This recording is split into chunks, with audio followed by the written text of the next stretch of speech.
Hello, everyone, and thank you for joining our webinar, Revit Training for Electricians. Today, the Evolve Director of Customer Success, Amber Zinke, is going to be going over why Revit is a good fit for electrical contractors, some beginners, tips and tricks, and we'll also take a quick look at some electrical specific features. If at any time you have a question, please feel free to use the Q&A function, and we are going to get to questions at the end. If we run out of time, we will follow up with you after the webinar. This webinar is also being recorded. We will make sure to forward the recording to all registrants. And thank you again for joining us today. With that, I'll pass things over to Amber Zinke. Perfect. Thank you. Hello, everybody. Again, thank you for that intro. We can just dive into stuff. So today it's going to be more of our training in the way of I'm going to be showing you some stuff. Today is going to be the first of many trainings for electrical in the way of Revit. More today is going to be a focus on very basic information that you should be aware of.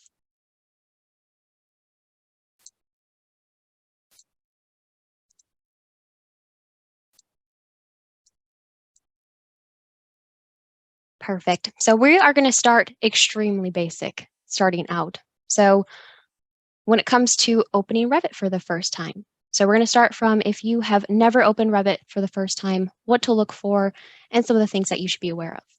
So first, you're going to see it kind of broken up in two different sections. You're going to see your models, and you're going to see families.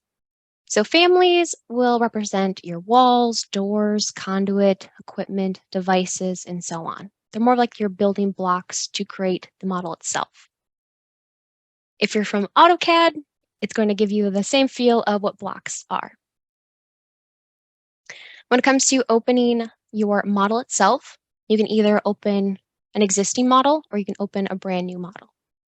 When it comes to opening a model that already exists, definitely be mindful of the year that the file is.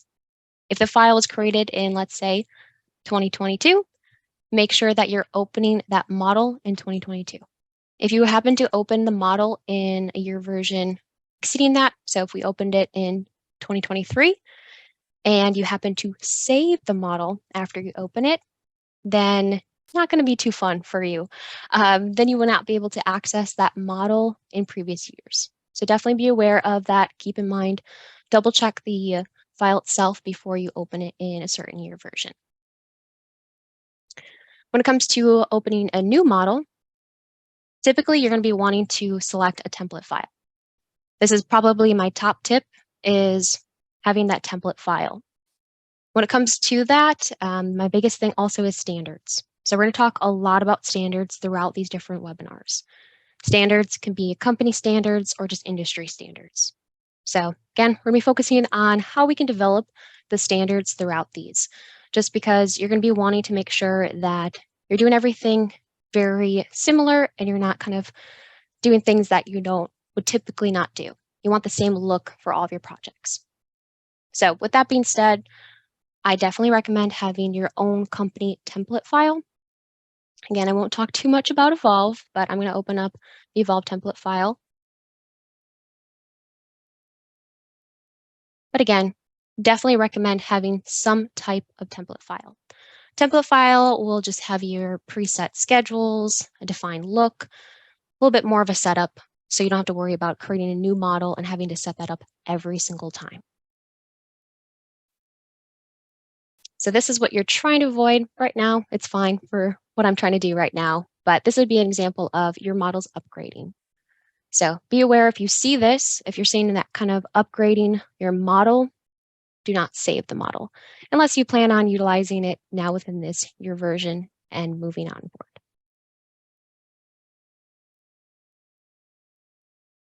All right, so now that we have this template file open in this new project, let's talk about the Revit interface names. I feel like so many people, even though you've been in the industry for quite a long time, are not aware of the naming conventions.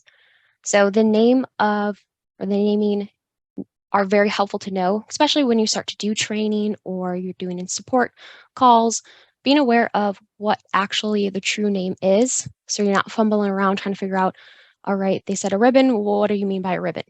So let's go through some of the naming conventions here. So first, this is your File tab.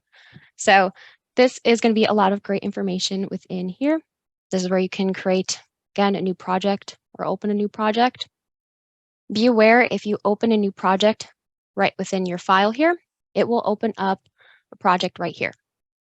If you happen to want to do something like what I have down here, where you have individual projects open like this, that would be minimizing this, opening Revit again, and then selecting your project. There's pros and cons for both, totally up to you all. Sometimes if you have them all right here, it can be a little bit confusing when you accidentally close out a project, but it's helpful to have two open if you're trying to, let's say, copy information from one project into another project and things like that. So just again, be aware of how you're opening up your projects as well. Also within File, you're going to see a lot of great information as well for like your setup and your settings, saving it, printing views, exporting information out, and so on. Next, we have your quick access tools, which will be up here. So very helpful. Your measure between references, use that quite a lot. You can do your text. You can come in here, your 3D view, have your section cut here. So very helpful to have those quick access tools. Next, these are your tabs right here. So when I say go to your system tab, you'll be wanting to go to this right here. Next would be your ribbon. So again, your ribbon itself. Let's actually go to floor plan, just so we can actually see some of those features lit up here. All right. So next would be the panel. So what a panel is going to be right here. So you can see your electrical panel, all of your great tools right within that panel itself. Two things that I talk about quite a lot is going to be your project browser and your properties. So this is great information to have as well. We'll talk more about how these are set up as well. Next is your view control bar, which is right here. So what is your detail level? Is it set to fine, coarse, medium? I'll show you some of the pros and cons with that. Be aware of, depending on how you have your view for the detail level, can impact some families. So sometimes within families, you can set a different look per detail level. So if you don't like the look of the family itself, try putting it in a different detail level. Same with, again, some of these other icons here. Again, they are called view control bar because they control the view itself. So be aware of what these do and how you're able to access them. So you have your being able to put it within your wire fill, shaded, your hidden line. So again, just another way of viewing that information itself. Next, we have your sun path off, shadow off, crop view, your show crop region. I do really enjoy your temporary hide/isolate. This view itself, if we isolate itself, you're able to, again, see some of those elements themselves. So your reveal hidden elements. So if you ever hit your EH, which we'll get into, so if you ever hide some of your elements themselves and you want to bring back some of those elements that were hidden, this is where you want to go. So you can view anything that was hidden within the view itself. Your temporary view properties. I really enjoy this feature itself. So if you happen to have a ton of view templates and you have a ton of things set up within your view and you want to just make modifications to the view without having to impact kind of the view for everybody else, you can kind of play around with that temporary view properties. So we can enable it and we can go backwards. Going on from there, what else do we want to talk about? Oh, yeah. right here, our selection toggles as well here. I typically always have mine all, I put an X in all of them right here. So when it comes to this, so your select links and let's say even your pinned elements. So right now, if this was unchecked here or unmarked, this would be you're able to select any of your pinned elements, which again, we'll talk about a little bit later on as well. But with that is sometimes if you have these all kind of enabled where you are able to select your pinned elements or even your linked models, sometimes things can get a little messy where you're accidentally selecting things that you do not want to select. So that being said, we'll talk about your family browser here. So with your family browser itself, you're going to see a few things that are going to be broken up.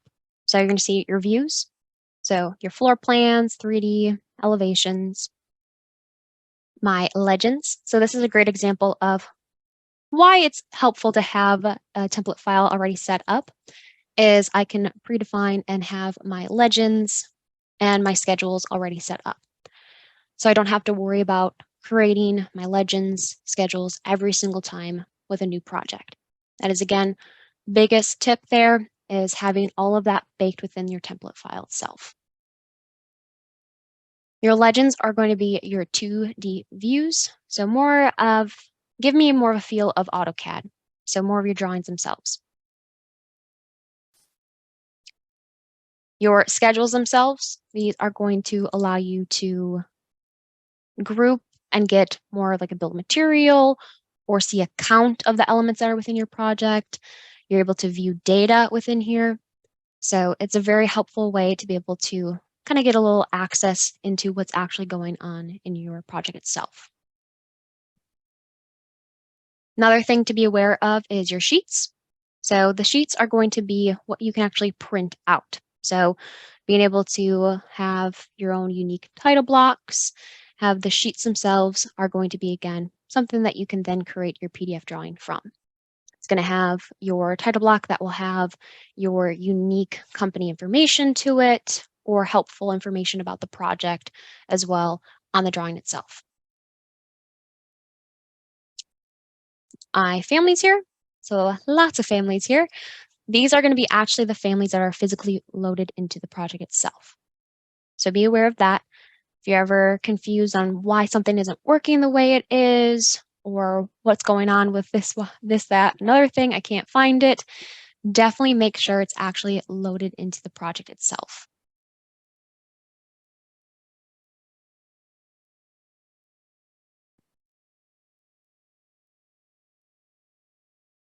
Then we have your groups.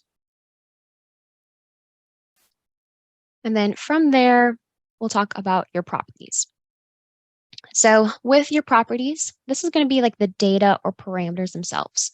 So let's actually go back to your floor plan here. So you can see your properties here, you have a lot of parameters here. So it's kind of, again, going to be broken up a good amount. You can come in here and kind of collapse these. So if it's looking too crazy and too overwhelming, you can definitely collapse them just so you can more so focus on what you're trying to focus on. So if it ever gets too overwhelming, definitely recommend collapsing those just to view some of the information that you care about. Again, I can expand these out and go on from there.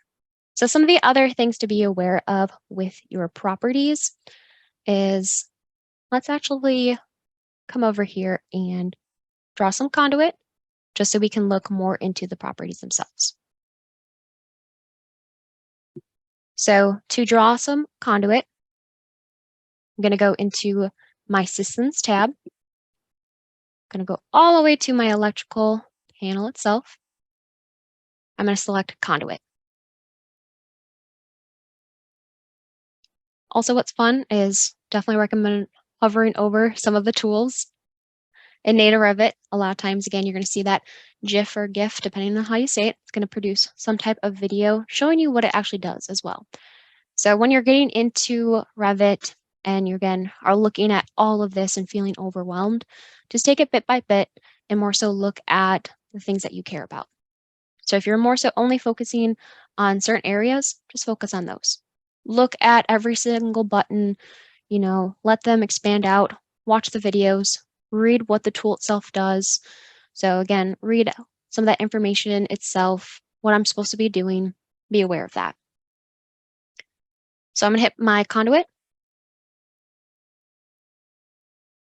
So we have some other things that we're going to be looking at after selecting the conduit itself. But I'm just going to draw one straight. So click to start. I'm dragging it up. You can see we're drawing technically an 80-foot stick of conduit here. I'm going to hit my key right here to finish it. So I'm still actively in the command, but I'm going to hit escape. So you're going to see one thing also is right here, your status bar. That's another thing to be aware of when it comes to the interface itself. That interface will tell you some information that you should be aware of. So you can see enter conduit endpoint. So again, I technically could come in here and also enter in my value when it comes to drawing in my conduit. So if you know the value itself, you definitely can enter that in. But I'm going to hit escape because I'm going to end this command. So typically to end commands, you're going to hit escape, or you're going to see a lot of times like a cancel button or something like that as well. So be aware of looking at the status bar here to let you know what you should be doing. Also look up here as well. So now when I select on this piece of conduit itself and I look at my properties, now you're going to see some information here. So all of these parameters here, these are all going to be instant parameters. So what it means by that, it's going to be only impacting just this instant itself. So it's not going to impact all of my conduit without fittings.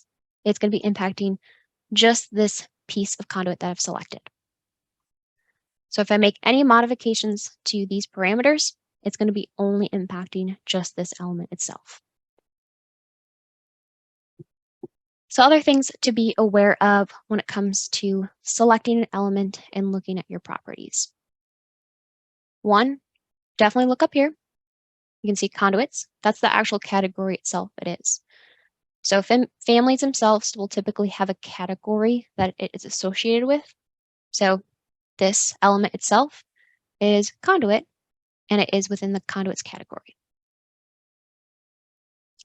My properties here, you're going to see this little drop down, this arrow here. If I click this, I'm able to see some other options here as well. I'm not going to worry about this right now. I'll show you in a little bit here, but just be aware of your drop down here. So also be aware of how it's broken up and what it's impacting. So you're going to see a lot of EE specific parameters here. And for your company standard, you might also see this being orientated differently. You're going to see sometimes different information depending on the project itself or your company standards. What kind of parameters are actually within this template file?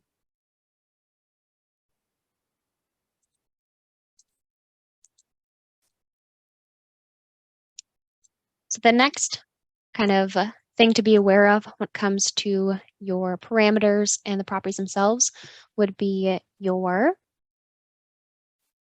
type parameters. So type parameters, let's click that one more time. If I hit my edit type, bring this up here, these are also going to be a lot of great information here. So this information here, these are going to be your type parameters. So you're going to see it right here, type parameters. These parameters are going to impact this type itself. So with that being said, you can see right here, you can see family and type. So this is the family, so conduit without fittings, and this is the type, default. So within a family itself, you can have multiple types. So if I had multiple types, I can choose a drop down and see the multiple types of that family. Great use case or great thought on this, besides the conduit itself, is thinking about a device. So you might have a singular device family, but you're going to indicate different types of that device utilizing the type. So you can specify if it is a duplex and so on. You can really specify the type of device it is by identifying multiple types. You can duplicate types. I could technically rename this type. If I do not like the word default for it, I can definitely rename it. The type parameters themselves, these are going to be impacting everything that is this type.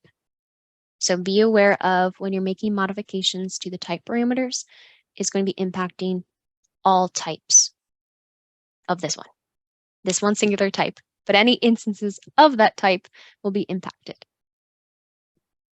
So some other things to be aware of is when you get into like equipment and some of the other families that when you're trying to make modifications to the dimensions. If they're type parameters, those dimensions are going to be impacting all of the type that you are modifying.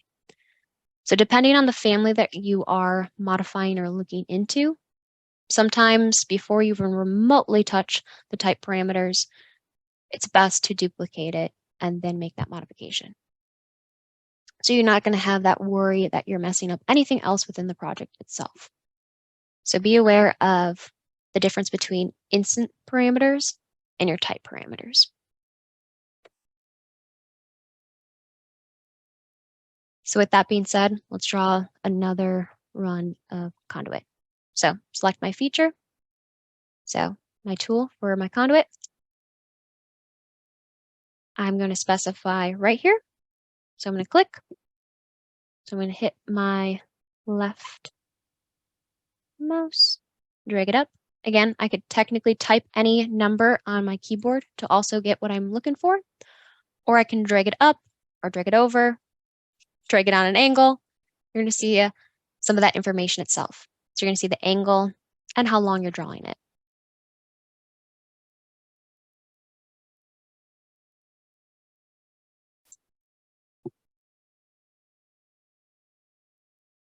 So currently I am in a 2D view. I am in my floor plan itself. We're going to look at some of the other views as well when we talk more about the project browser here. You're going to see your window right here. So you're going to see your navigation bar here. So it's a great indicator, especially when you get into 3D. But right now you can see I am in 2D.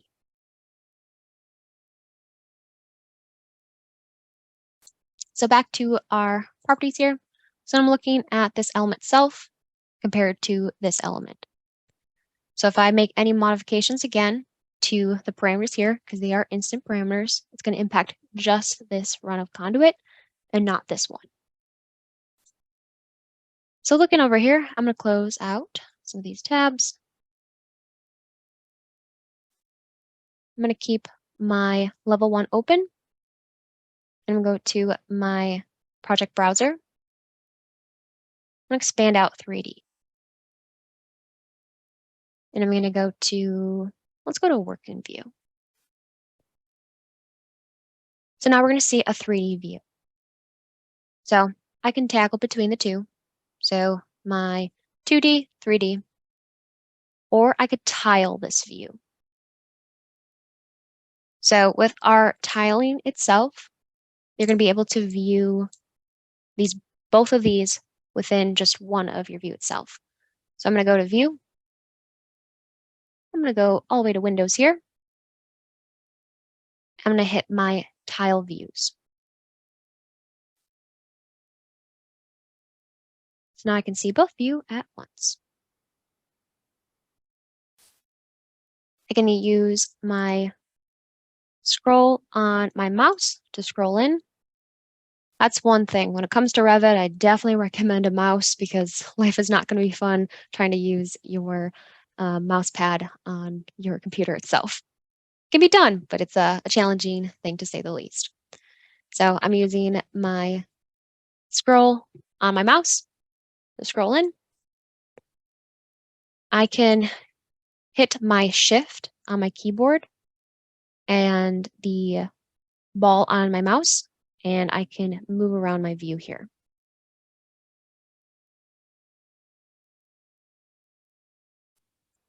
I can zoom in and I can move it around. So this would be a great example of looking at some of our detail level as well. So I'm in a medium detail. I can go into fine. Nothing's going to be too crazy with this view itself. Of course, nothing too crazy here. But we'll show some other examples here on more details wise. But a lot of times you're going to see a big impact within a 3D view as well. So just be aware of it. This right here is going to impact per view. So a lot of things to be aware of with Revit. Some things are going to be view specific and other things are going to impact as well. So now if I go back into my properties, if I were to, let's say, modify my middle elevation here. So instead of 9 feet, let's do 10. So again, you can see that modification to my instant parameter is modifying just this run here and not touching over here. If I were to modify my, select my conduit here, now go into my edit type. Now, if I were to make any modifications in these, it would impact both conduits. So be aware of that. A lot of times your type parameters or instant parameters are going to be something that is defined when it comes to the curation of the family itself. That one will be way off in the distance when we start to talk about creating a family itself. But just be aware of when you're opening up a new family that you either have found or again within just your native Revit families themselves, just be aware of kind of how the parameters are set up. Definitely look through your properties, see what you're needing to look at, figure out what do I actually need to modify or what parameters are just parameters for information itself. So one other thing I want to talk about for sure today is keyboard shortcuts. So that is hands down the number one thing I would say get comfortable with when you're learning Revit in general. So if I go back to my Systems tab here, and I am looking at my elements over here. So if I wanted to now, let's say, draw another piece of conduit. Takes a few seconds to have to go up to my tab, select the tab, go to the panel, select my feature. I mean, yes, it's a few seconds, but when I hover over this tool itself, you're going to see that CN in parentheses. And that is indicating that is your keyboard shortcut for that tool itself. So with that tool itself, I definitely recommend memorizing as many keyboard shortcuts as you can. So when you're getting involved with learning your Revit, definitely if you are selecting on a tool more than twice a day, definitely learn the keyboard shortcut. Especially conduit, that's probably one that you're going to use quite a lot. So I recommend memorizing all of these right here. So you can hover over it, a feature itself, how it's set up. If there is a keyboard shortcut associated with it, you're going to see it right here. So if I hit my keyboard shortcut, my CN on my keyboard, it will bring up my feature itself. So now I can come in here and utilize that feature. So just be aware of it. Even though I have 2D and 3D open, I can draw in my conduit in either. So I'm drawing in this conduit here, still in the command, hitting escape. I scroll over here, you're going to see now they're all there. So again, whichever one you feel more comfortable in. A lot of times people like having views tiled and be able to make modifications in both. As you play around with it, sometimes working in a 3D view makes more sense. Sometimes working in your plan view works, and a lot of people like to also utilize sections. So sections are going to be a huge help as well. In native Revit, sections are a huge help for drawing in your bends. That is going to be a huge tool to make sure that you're very comfortable utilizing your sections, to say the least. But getting back to your keyboard shortcuts, so some of the ones that I would definitely personally recommend is, again, your CN for conduit, your CT for cable tray. Honestly, any of these as well here. Your electrical equipment, EE, any of the ones that you're going to use a lot.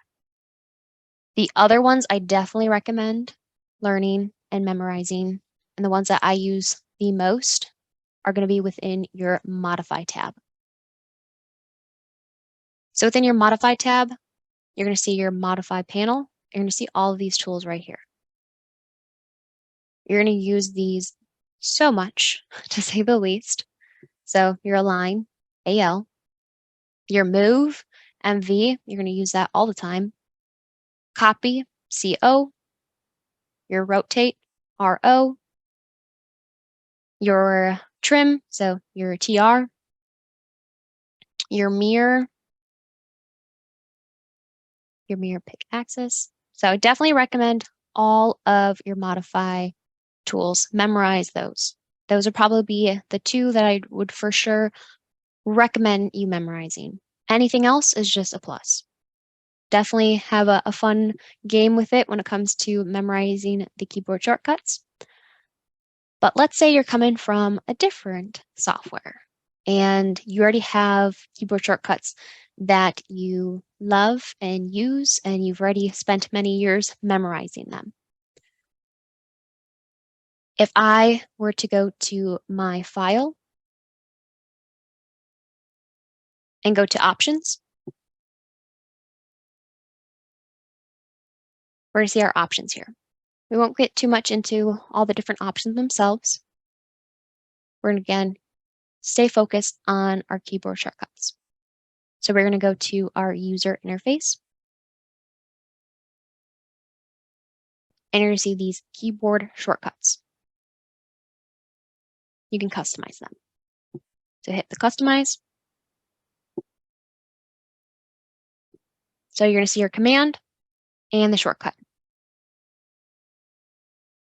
So if a command itself that you love already does not have a keyboard shortcut associated with it, you can identify a shortcut here.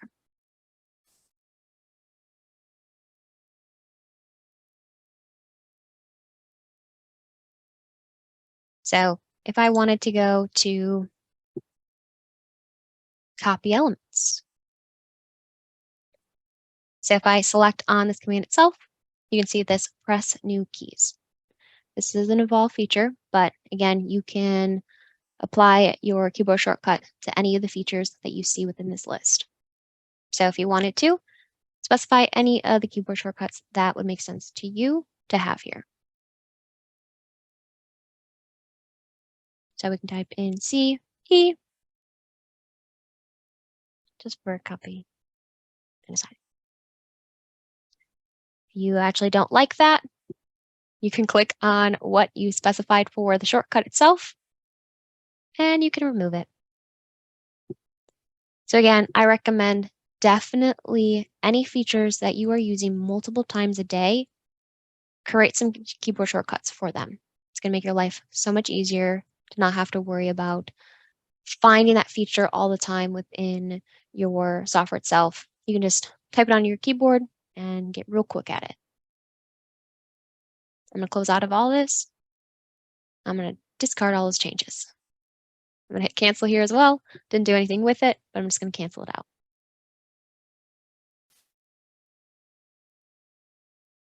So again, definitely recommend anything to do with those keyboard shortcuts.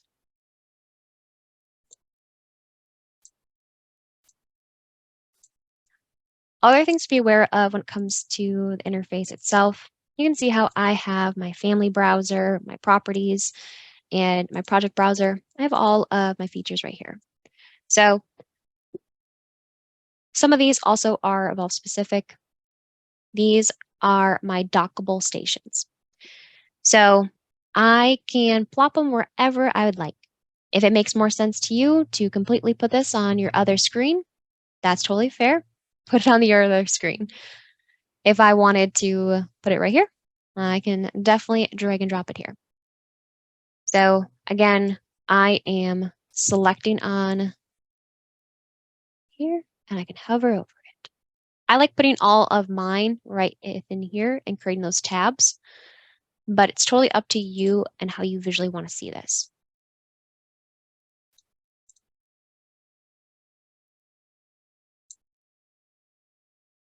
Any questions so far?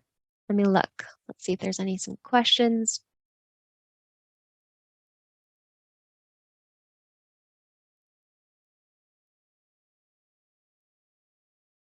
Oh, I see a question about the Evolve plugin. So we do have the version in 2023. It is available.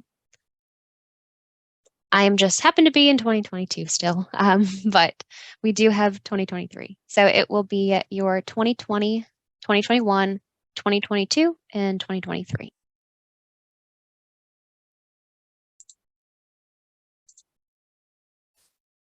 Great question.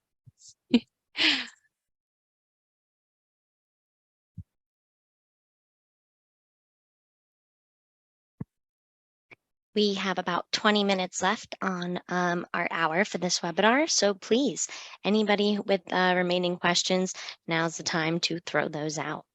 Mm-hmm. If not, we'll dive a little bit more into drawing the conduit as well here.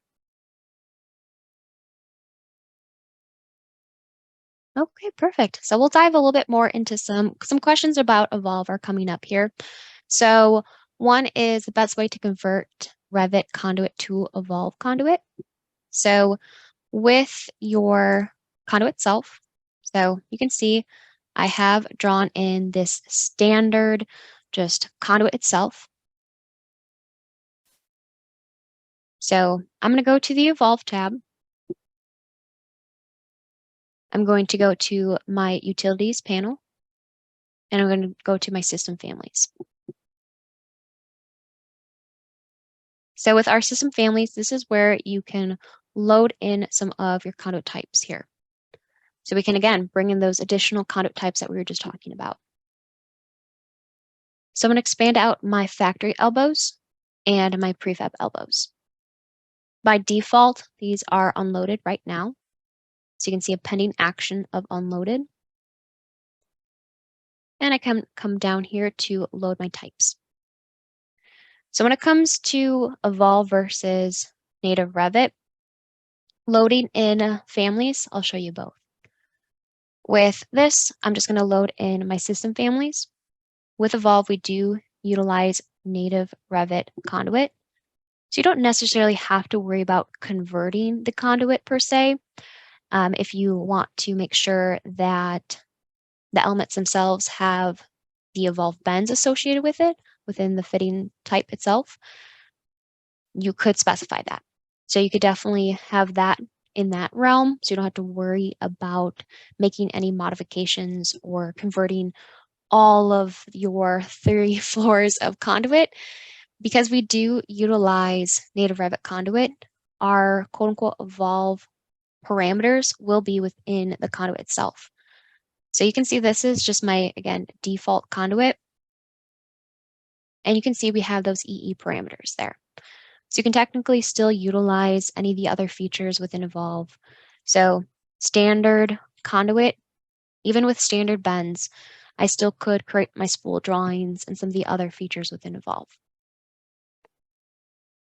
To convert the conduit from native Revit to the Evolve, there's a few different things that you could do, to say the least. I won't get into it because it will be some more advanced even with Evolve stuff, but there are some tools to help with that ease. So I would recommend Element Filter, which is going to work very similar to native Revit filtering. But I'd create an element filter, select any of that conduit and swap it out if you want to do that route. Or we have your smart bend multi-trim where you can convert your native Revit bends with smart bends. But I technically could just swap it out for any of the conduit or the E conduit that I need. So select everything and swap it out that way.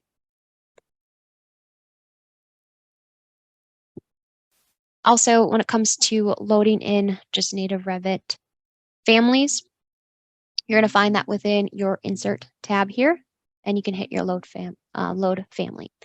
You typically could load in Evolve families this way as well, but we do have a family browser where you're able to load in those as well. For 2023, for the load favorites, I know I saw somebody for load favorites, which again, when it comes to the family browser, when it comes to the Evolve side of things. So this is where we house all of the families that you can load within your project. So with native Revit, you can have a ton of families on your local computer or wherever you house those families. And you have to physically come in here, load them in from that location. Our family browser houses all of those families in this one location. At that point, I can just load in any of the families I would like, or you can load in favorites all at once. To indicate that you want it as a favorite, you have to star it, and then you can hit the load favorites. I will check into the 2023 load favorites and make sure that I do not have any issues with that as well. I see there is a question on that.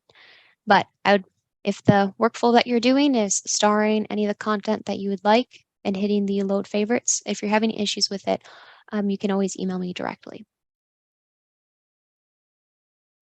When it comes to direct emailing me, it would be the amber.zinke@evolve.mep.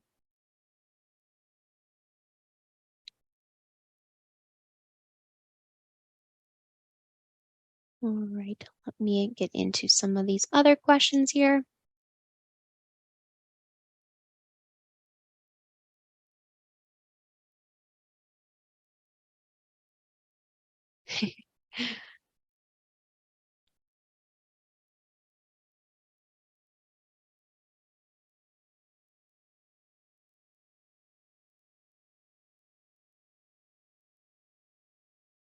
Right.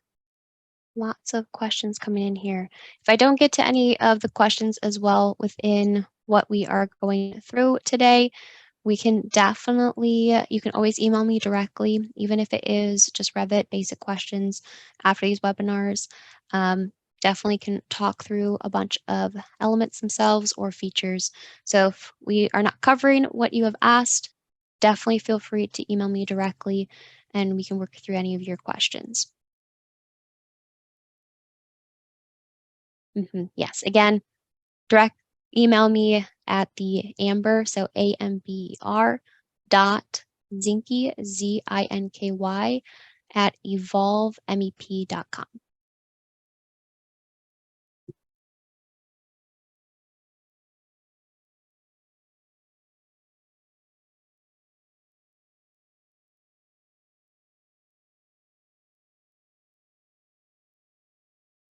Oh, so lots of fun questions here. So with this as well here, so let me choose, we go from the top and let's choose.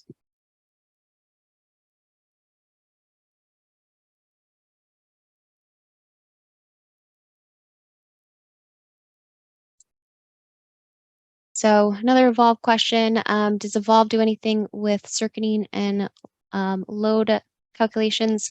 So we do have circuiting information depending on if we're talking about your in-wall or your conduit itself. So your conduit data your conduit run schedule, you can apply the circuit information to that conduit. And you can also apply some of your circuit information into your MC cable. Your circuit information for your MC cable, that will be automatically pulled based on native Revit itself.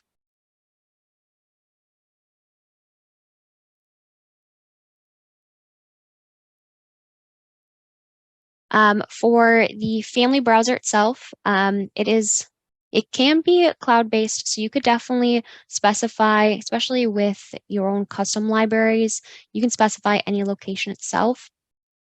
Our families are going to be located within your file structure. So if I were to come in here,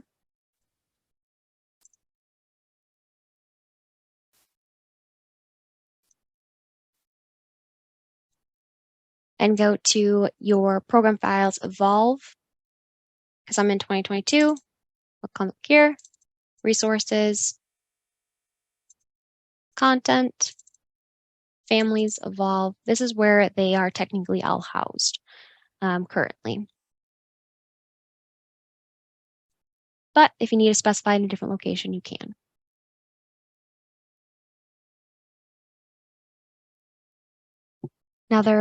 Another one for the evolve stuff. So annotations wise here.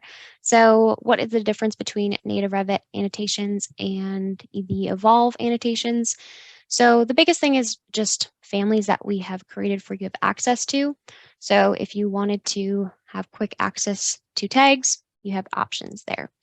The tags themselves are work as similar as your native Revit tags themselves. So one, you can modify our tags, the quote unquote evolve tags, to mimic your native Revit tags. So if I wanted to, I could edit the family type itself and add additional information in there. So there isn't going to be a huge difference. It's just going to be a family that we've provided for you, so you don't have to necessarily worry about creating the family itself. When it comes to demonstrating, going through placing equipment into an existing architectural model and connecting conduit to equipment and kind of going through that full process, that's something that we can do in the next webinar, more so gearing towards the tips and tricks of drawing in the conduit itself. But great question. If you have any concerns right away on kind of want to see the best practices of drawing in the conduit itself or placing in your equipment, best practices for that, again, reach out to me directly.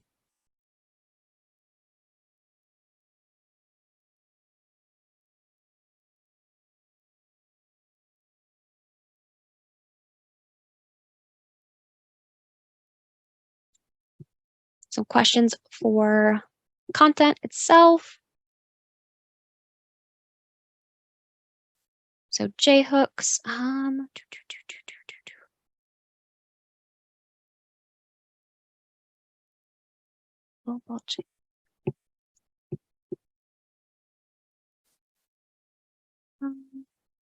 Here.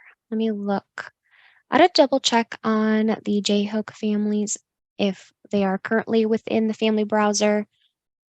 And that's a great question as well here. When it comes to content within Evolve, we have quite a lot of it, but I always recommend with that submit idea, if there's any content that you would like, or you want to have any new features or anything like that, I always recommend submitting that idea because it will definitely help to have that. All of our PMs will look through the submission of the features and the families. But again, if you're ever missing a certain family within the family browser, always email me directly. We have access to some of the other families as well, not physically loaded in there quite yet. Definitely. Yes. Again, if there's any other things that you would want to cover as well, if there's any questions that would be helpful for y'all to have for next webinar, again, definitely let us know. You can always email us anything that you would want to see as well.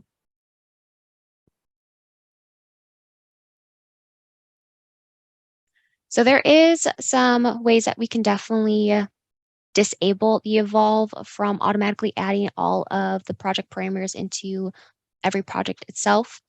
If you want to see how that works, email me directly and we can walk through that hand in hand. There's two options that you can do for that if you do not want to see the evolve parameters.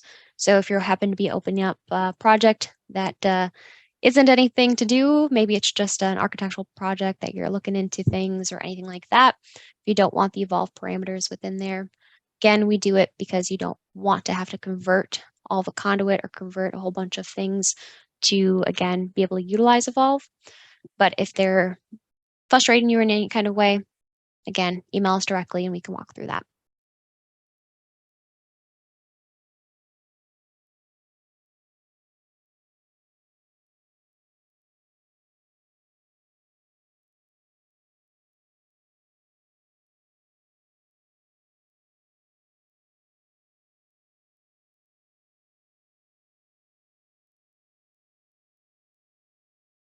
Perfect.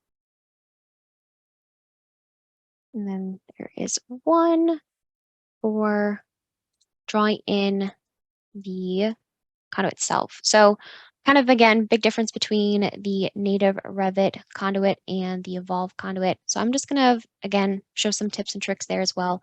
Quick short one, and then we'll go on from there as well. So I'm going to draw in some conduit with my prefabrication elbows here. So I'm going to do my EMT set screw. Press OK. And I am going to select my starting point and go straight. One tip is you can hit your shift command on your keyboard and it will allow you to draw completely straight. This feature itself is really handy if you are playing around in drawing in 3D. So with drawing in our conduit itself, you're going to see a few things. So you can make modifications to the diameter of the conduit up here, and you can come in here and make modifications to elevation. The elevation itself, you can make modifications to it as you're drawing in your conduit itself. So I can come in here, I go up to 15 feet here, escape. You don't see the conduit itself just because it is out of my view range. So with the view range itself, you can come in here and edit the view range. We will not talk about view range just yet. View range itself is a fun one to say the least. But again, if it is out of the view range, you'll not be able to see it. So just be aware of that as well.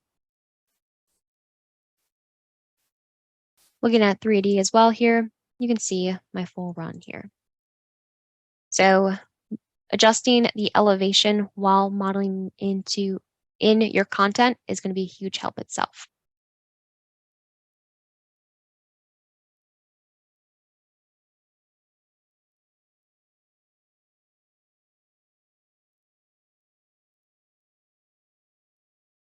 Perfect. Let's see. Yes. So we can definitely, we will plan on having a separate webinar for reviewing spooling, fabrication, sheet setup, creation, annotations, all that fun stuff as well. We can go over the native Revit way and also what you would do within Evolve if you all would like. Just so you can see kind of some of the comparisons. If you're just getting into Revit, how do you actually do that versus how do you do it within a software itself? Definitely recommend some type of plugin. It will help with the ease of things like that, especially creating your drawings. Creating your drawings or your sheets themselves are a very manual process. So having to create a sheet itself, it is creating a new sheet. It is duplicating all of these views themselves, duplicating your schedule, and having to place it on a sheet. When I'm saying duplicating a view, if I select on this level 1 and I right click over it, you're going to see a few options that you can do. One, I can open it. I can close it because I do have it open. I can find referring views. I can come in here and apply that template properties here, create a template file from view. So again, template files are a huge way to be able to not have to worry about setting up a view that you're needing in multiple views or the look of a view in multiple views. You're able to specify that within a view template, apply that view template to multiple views, and then you're going to be able to see that same look, the same coloring, the same idea, the premise of it, multiple views. Annotations, filters, things like that, they are going to be view specific. So that's why creating a view template will allow you to apply what you set up once to multiple views. So what we're talking about again is duplicating the view. So I could just simply duplicate it. I could duplicate it with detailing. So with that, with duplicating with detailing, is if I've placed annotations on this view already, I'm going to want to duplicate with detailing to bring over those tags. Tags are going to be view specific. So if I place tags on one view, it will not carry over if I just duplicate the view. So you're going to want to duplicate it with detailing. And then you can also duplicate it as a dependent. So making modifications to one view will impact the other. I could simply just delete it, rename it, and so on. So when I'm talking about creating a sheet, it is a very manual process in native Revit when it comes to duplicating views, making modifications, and then pasting them into your sheet itself or dragging the view onto a sheet itself.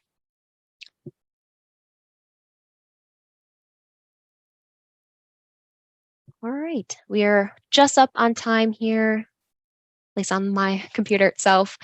If there is a question that I did not get to, again, a good amount of questions have come in. If you did not have your question answered, one, we can definitely go through it in future webinars, or two, again, feel free to email me directly and we can work through any of your questions as well. Great. Thank you so much, Amber. And thanks again for everyone who joined us.